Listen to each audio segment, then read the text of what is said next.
The news has been fast in baseball. Sometimes it's been confusing. Sometimes it doesn't make any sense. But let's try to make some sense and untangle all the spaghetti of the last few days. This is Locked On MLB.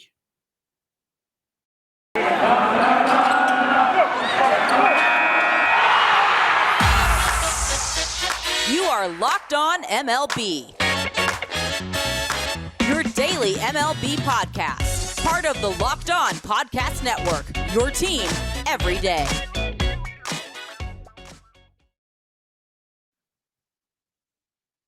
Hello, baseball fans, and welcome to Locked On MLB, part of the Locked On Podcast Network, where it's your team every day. This is the daily podcast. We talk about all of Major League Baseball. I'm your host, Paul Francis Sullivan. As you can tell by my lower third right there, if you're watching me on YouTube, feel free to call me Sully. Thanks so much for making us your first listen, as we're available on all your free podcasting catchers. You can follow us on Twitter at Locked On MLB Pod, same handle for Instagram. I'm your pal Sully. I'm at Sully Baseball on Twitter, Sully Baseball Podcast on Instagram. I'm recording this late on St. Patrick's Day. I'm still wearing green. But the fact of the matter is, when your name is Sullivan, you're basically celebrating St. Patrick's Day all the time. Now, I didn't get to do a chance to do a podcast the other day on the 16th of March. My mom's birthday. Happy birthday, Mom. A day late, but I talked to you. This is not my primary way that I communicate with my mother. I want that rumor to stop right away. But a lot of weird things have happened in baseball in the last couple of days, and let's just start unpacking it right now. And I'm going to go to the big name, because the big name was taken off the board the other day, and Freddie Freeman. Now, Freddie Freeman is going to join the Los Angeles Dodgers, and I think that's a fine. Let's get down to brass tacks on a couple of things. The Dodgers made a very good move. It was a big splash. Putting Freddie Freeman in that lineup allows them to move Muncy to second base if they want to do that. It gives them a little bit of flexibility. It gives them another big left-handed bat to go and complement some of the other sluggers they have on their team. They lost Seager, obviously. They still have Betts. They still have Turner. They still have, hopefully they can, hopefully saying, from the Dodgers' point of view, that they can turn Bellinger around. Muncy is still there. I mean, it's an excellent lineup that they have. Walker Buehler's still leading that rotation. Scherzer may be gone, but they're hoping that Clayton Kershaw can come back. The Dodgers are clearly going to be an excellent team. Freddie Freeman, who's from Southern California, signed a long-term deal to be the Dodgers' first baseman. It's the kind of splash that you would expect for a team like the Dodgers, who like to make these big, bold moves as they want to win another World Series title, and one in a 162-game season, one that doesn't have a weird caveat to it, one that doesn't feel weird. The last three Dodgers World Series titles all felt a little weird. They won in the COVID season, so it was only a 60-game year. They won in 1988, where they clearly weren't better than the A's or the Mets, and they deserved it. They beat the Mets, they beat the A's, but it was a weird team filled with players who were not on the Dodgers for that long. When you think of great Dodgers, you don't necessarily think of Franklin Stubbs and John Shelby and Mike Davis and John Tudor and Tim Leary. It was not filled with, beloved Dodgers. And then the 81 team who won, that was in a strike-shortened season, and one that Cincinnati actually won more games than the Dodgers. Under normal circumstances, the Reds would have been the division champions and not the Dodgers. The Dodgers would like to have a non-weird World Series title. One that was won over 162 games, and one that will take this great run that they've had of all these division titles and trips to the League Championship Series and World Series and give them multiple titles. They don't want to look at this run the way that the Atlanta Braves looked at the Bobby Cox run, where they only got the one title out of it, and even that was in a shortened season. So obviously, Dodgers made a smart move. Now, the Braves, what I find really, really curious, and I'm gonna open up some files here to make sure I'm getting everything here correctly. Now, the Braves traded 4 players to Oakland, including 2 of their top prospects. And I'm going to get to Oakland in a second here, to get Matt Olson, who is younger than Freddie Freeman, and he may be a good long-term solution at first. I think the Braves aren't going to miss a beat, but Freeman was one of the beloved players on the team. And as I said, he gave the team 11 years, and you can't really ask for more than 11 years from a player. But it seemed like the amount of money that they signed Olson, they signed him for $168 million over 8 years. Meanwhile, the Dodgers paid $162 million over 6 years for Freddie Freeman. In other words, Freddie Freeman signed for less money and fewer years than Matt Olson. And signing Freeman wouldn't have cost them 4 players, including 2 of their best prospects. It just seems a little strange to me. I mean, I would completely understand it if Los Angeles signed him to an 8-year, $230, $40 million contract to say, all right, well, you know what? We'd rather do this with Olson. But for similar money and similar years and being able to keep those prospects in the system, either to develop as your own stars or to use them as trade chips down the line, I just find it strange that Freeman went elsewhere. There's something about it that doesn't add together to me. Now, it could just be both sides wanted to go different ways. And there are instances, as I pointed out before, Pujols and Pedro Martinez is coming right to mind as Hall of Famers who left the team that everyone thinks about them when they were the defending world champs because they realized it was time to move on.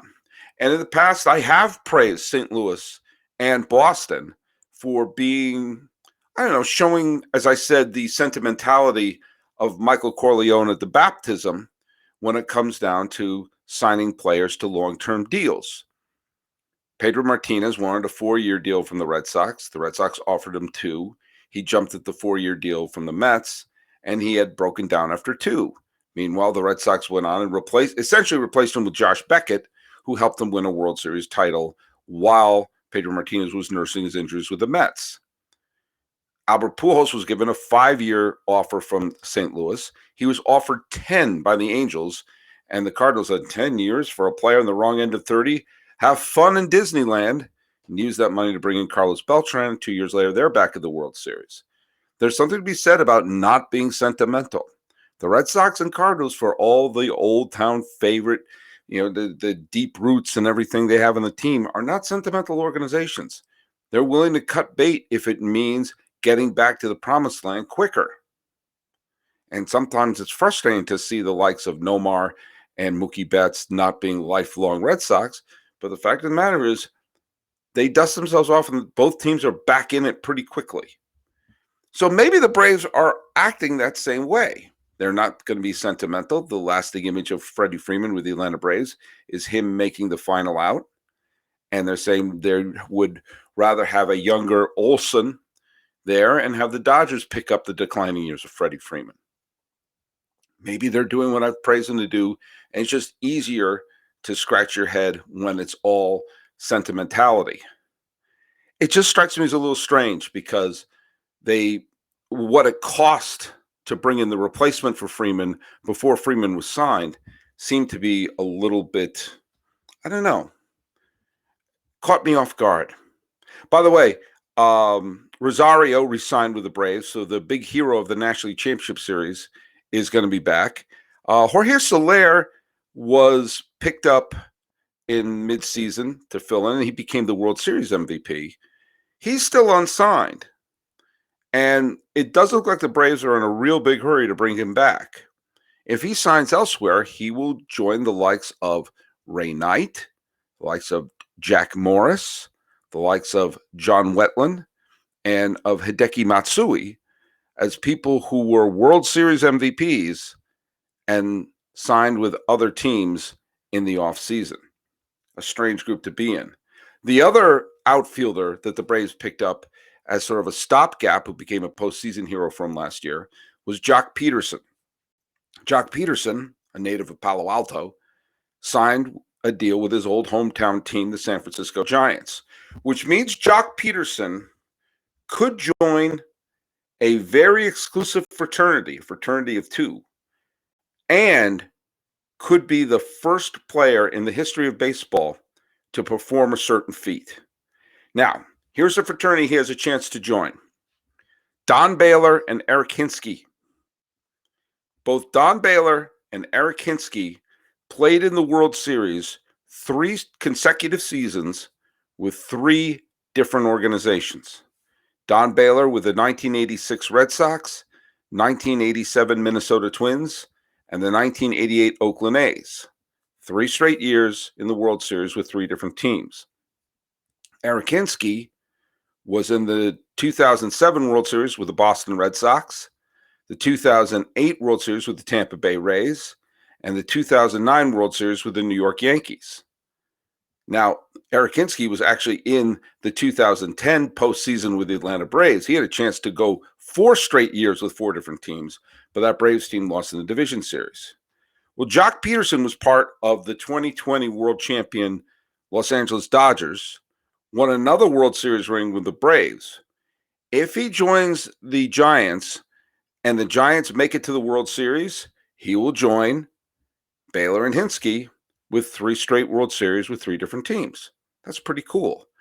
If he's on the Giants and they win the World Series, he would be the first player in the history of baseball to be on the 3 consecutive World Series champions with 3 different organizations. Just something to think about. It's possible. It's possible. And talking about possible, let's talk about Mission Possible. Are you ready to discover your purpose and leave an impact wherever you go? Mission Possible, written and read by New York Times bestselling author and athlete and former Mets prospect Tim Tebow, encourages you to find your inspiration, pursue your purpose, and create a life for yourself that counts.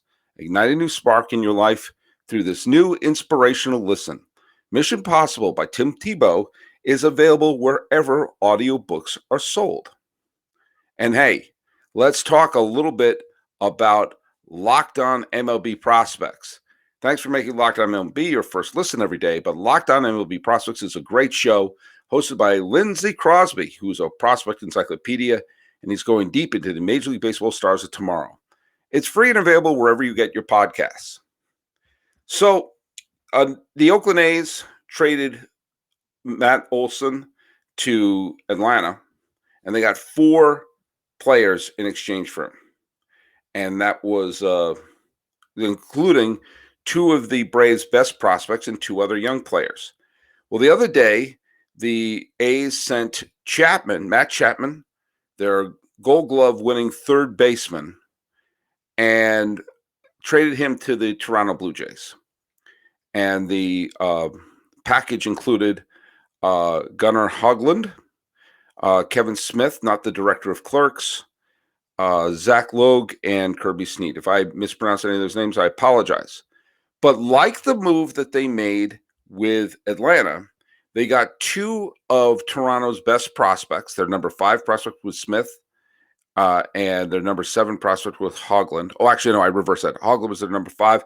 Smith was their number 7. So they got 2 of their top 10 prospects and 2 other prospects. Hoglund was a first-round pick a few years ago. Logue was one in their top 25. So 2 times they have traded away the 2 corner infielders, Olson and Chapman, and they received 8 players, including 4 prospects who rank in the top of their trade partners organization. So they're getting both quantity and quality. Sometimes it's important to get the quantity. You just fill the organization with decent players, and you get a couple of blue chippers in there.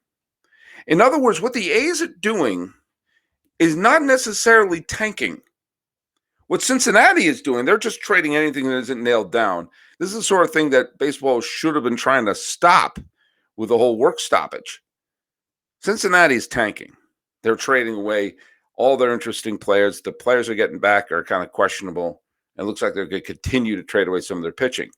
But the A's are rebuilding, and there's a difference. The A's are making moves to bring in quality young players into their organization and build from there. And I have no doubt that the A's are going to be in a position to be a playoff team, maybe not in 2022, but in 2023 and beyond. These are smart moves by the A's. If they think we're not going to win with these guys, then let's just fill our organization with a lot of quality prospects. Now, what this also means is Toronto has made a ton of moves and look really good. And the acquisition of Chapman, the acquisition of Kikuchi, the Blue Jays have made a lot of moves. And now, granted, they had some rough moments this offseason. They lost Robbie Ray and they lost Marcus Semien, but they're essentially replacing Semien with Chapman. They've replaced Robbie Ray with Kikuchi. They've made some good, solid moves. They also brought in Gausman, who pitched very, very well for San Francisco last year. So the Blue Jays, they're as much of a pennant contender as any team in baseball right now, certainly in the American League. And the Rays and the Jays are probably the two best teams in that division. The Red Sox, who got to within 2 wins of the World Series last year, they've not made a big splash so far. And they just lost Kyle Schwarber to the Philadelphia Phillies in a move that, it will certainly make the Phillies fun. Wherever Kyle Schwarber, he's a Johnny Appleseed of fun because he's going to hit mammoth home runs and he's going to give some protection to Bryce Harper in that lineup. I don't know why the Red Sox didn't bring him back. He seemed like a perfect fit for the team, and he did a great job when he was there last year. The Red Sox found out that Chris Sale is going to miss probably the first 2 months of the season. And so, it doesn't fare well for the Red Sox moving forward. The Yankees, we talked long about the deal involving Chapman and involving Connor Falefa the other day. They brought back Anthony Rizzo, which in a vacuum looks like a good move. And in fact, I said if they had acquired one of the shortstops who are available, and by the way, Correa and Story are still available as of this recording. If the Yankees had inserted one of the quality shortstops, then Rizzo would have been an ideal move. The left-handed power hitter, he seemed to fit in perfectly well with the team last year. But having Rizzo join Kiner Falefa and a potentially injured Donaldson, I don't see where the Yankees have improved the team. Seriously. Have they improved their defense? Well, assuming that Donaldson is going to play, maybe. But they also couldn't hit last year. And they're banking that DJ LeMahieu and Joey Gallo are going to have bounce-back seasons, and that Stanton is going to avoid injuries, and that Aaron Judge is going to get his freaking shot. And that's a lot to bank on. That's a lot to assume. I think Tampa Bay is better than the Yankees. I think Toronto's better than the Yankees. I think Chicago's better than the Yankees. I think Houston's better than the Yankees. And with some of the moves that Seattle has made to try to bolster their offense and having Robbie Ray on the team, I think Seattle's better than them. And this whole notion of the Yankees being the big old mean spenders, that's really not been the case, has it? The Yankees are not an elite team. Neither are the Red Sox. At least the Red Sox have won a pennant in the last decade.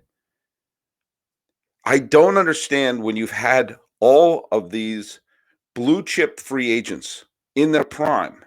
A couple of years ago, you could have inserted Manny Machado at shortstop. He could have been the starting shortstop at Yankee Stadium for 2019, 2020, 2021, and 2022. You had 4 years of that while you're waiting for Volpe to show up. You would have had in this right-handed heavy lineup, you would have had Bryce Harper, who was available and no one wanted to sign for a while. Okay, you didn't want them. You could have had Freddie Freeman coming off a World Series title, being that big left-handed bat they need that might be able to take some of the pressure off of Gallo, take some of the pressure off of Stanton.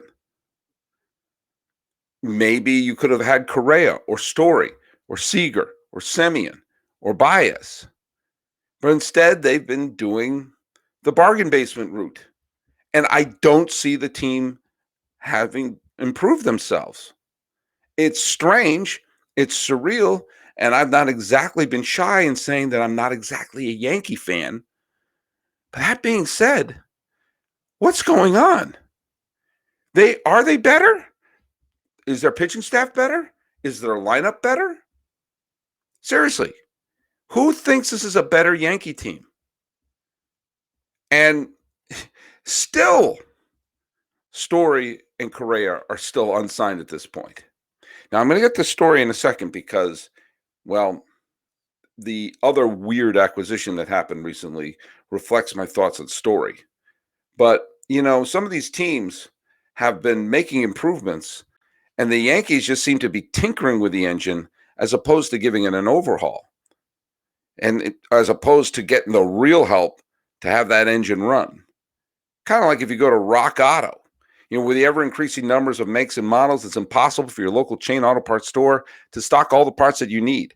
Why endure often pointless or seemingly intimidating question and wait for the person behind the counter to order the parts of their computer, choosing the brands that their warehouse just happens to carry?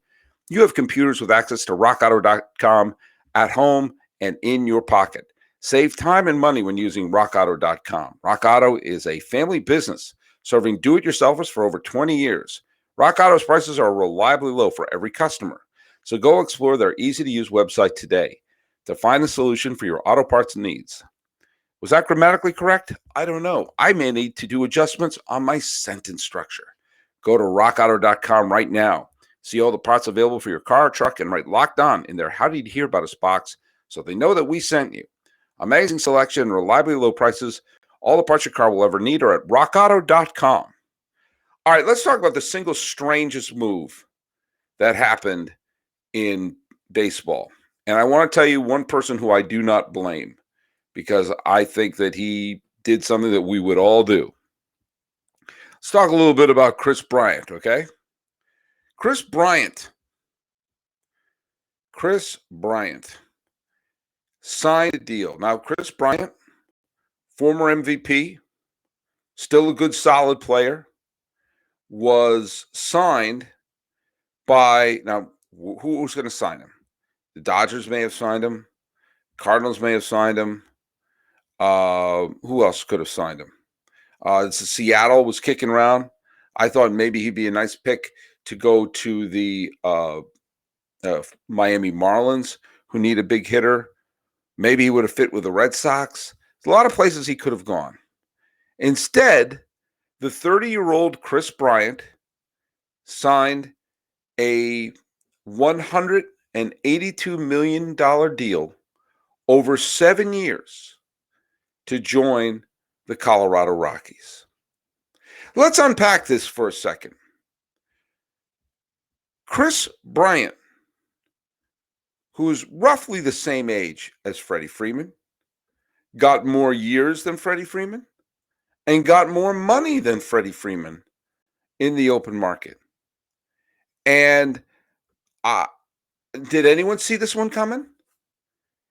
And look, I am not going to blame Kris Bryant 1 nanosecond for this deal because I don't think anyone saw him getting $182 million on the market. This is why, Scott Boras is the best at what he does, is he took Bryant out to this market and got a deal better than Freddie Freeman did. Okay? And not for 1 second do I want to hear anyone criticizing Kris Bryant's desire to win and desire to be a great player simply because he signed this 7 or 8 year deal with the Colorado Rockies. And here's why. As he is going into, look at Kris Bryant had a good year last year, not a great year. His last great year was probably 2019. He hasn't played 150 games since 2017. Some of his production has gone down, but he's still a solid player. Not thinking was going to get this type of a contract. So anyone who wants to criticize his desire to win and everything like that, fact of the matter is he signed for the best contract and for the most amount of money. And so would you. No one else offering him this kind of deal. He signed it. So would you. Now, he doesn't want to win. May I remind you of the fact that he was the most valuable player in baseball in 2016 and made the final out, or at least threw the ball to Anthony Rizzo for the final out for the freaking Cubs, to win the World Series. And he got big hits in that great rally that they had. I was, of course, rooting for Cleveland at the time, but, who am I to take anything away from the fact that he had, he wound up getting a home run in that, 2 big home runs in that World Series, and, had a very good postseason against the Giants and against the Dodgers to get him into the World Series. And he was the spark plug of the team that broke the curse of the Billy Goat. Okay? Now, here's the other thing. Homegrown MVP who delivered what Ernie Banks couldn't, what Ryne Sandberg couldn't, what Greg Maddux couldn't, what Billy Williams and all these great Cubs, Ron Santo, Fergie Jenkins, none of them could deliver. Kris Bryant was the MVP of that team. He should have been a Cub for life. They should have signed him to the long-term deal, even when they were tearing the team apart. Remember, the Cubs were in first place in June. But then when they started falling apart, they tore the team down. Bryant should have stayed. There should have been one player, one star, and Kris Bryant, homegrown, and who salary and his playing time was manipulated deliberately in 2015 so they can squeeze another year. Everything about his tenure with the Cubs was filled with kind of sort of strange ugliness that they were playing with playing with the service time, and the first moment they had, they wound up trading him to San Francisco. Okay. And he probably looks up and said, hey, I delivered a title. I delivered a championship. I delivered an MVP. And I got shipped to San Francisco for Caleb Killian and Alexander Canario, 2 players not even major leaguers. This is a business. He should have been a Cub for life. He's out there as a free agent. Said, you know what? I've won my ring with the Cubs. That should count as 3 rings. I've won my MVP. I've done all this. And that wasn't enough to get loyalty and to have the type of contract that he should have gotten. Fine. I'll take it from Colorado. Denver's a nice place to live. He'll get to pad his stats at Coors Field and make so much money that his great-grandchildren could go to law school. So there you go. I don't blame Kris Bryant at all. What I find bizarre is 2 things. First of all, this is the type of contract that's going to be hard to move Kris Bryant as he goes deeper into his 30s. But also, if they're going to spend that kind of money, if the Rockies turned over enough cushions and found 180 million tomatoes, why not just re-sign Trevor Story?